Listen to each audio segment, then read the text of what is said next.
On va faire très bref parce que c'est la fin de la journée. Le format visio n'est pas forcément reposant.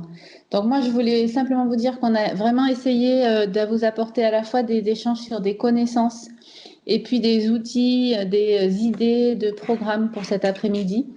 Je crois voir que voilà, ça a répondu en partie à vos attentes. Je voudrais vous dire qu'il ne faut pas hésiter à prendre contact avec les intervenants pour leur poser des questions, pour leur envoyer des mails.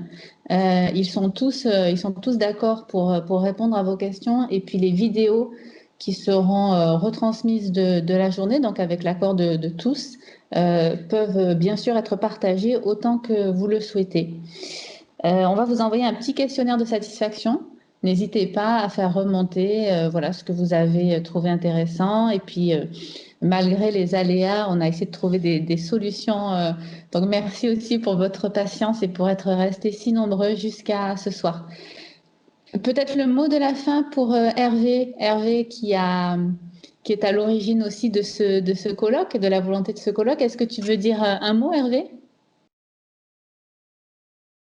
Oui, je veux bien, mais alors très rapidement, je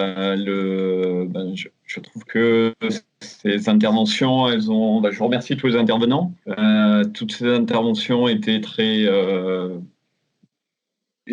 intéressantes. On voit qu'on a besoin de mise à jour de nos connaissances sur le développement de l'enfant et que en miroir, les parents ont besoin d'un soutien que l'on mette, que les professionnels de santé mettent à jour aussi.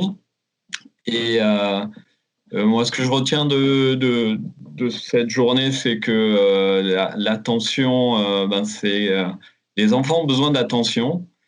Si elle est absente ou négative, eh bien, le cerveau ne se développe pas comme il le devrait. Et quand elle est positive, le cerveau se développe bien. Et ce que je retiens aussi, c'est que c'est à la fois favorable pour l'enfant, mais c'est aussi favorable pour l'adulte, que ce soit les parents dans leur relation avec les enfants et aussi les professionnels dans leur posture, dans leur travail de tous les jours. C'est très positif à la fois pour l'enfant et pour l'adulte qui a la fonction parentale.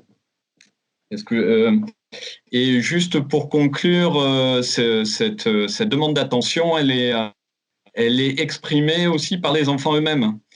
J'en discutais avec Madame Blin d'une association que l'on connaît bien en région PACA, qui est Horizon Multimédia, qui travaille sur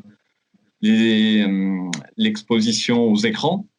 Et particulièrement avec moi sur une action pour les parents d'enfants de 0 à 6 ans.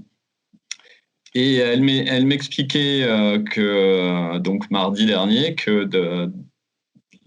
elle avait des résultats d'une étude qu'elle est en train de mener et que les enfants eux-mêmes, surtout dans cette période de confinement et de répété dû à la Covid, ils demandaient à ce que les parents se débranchent.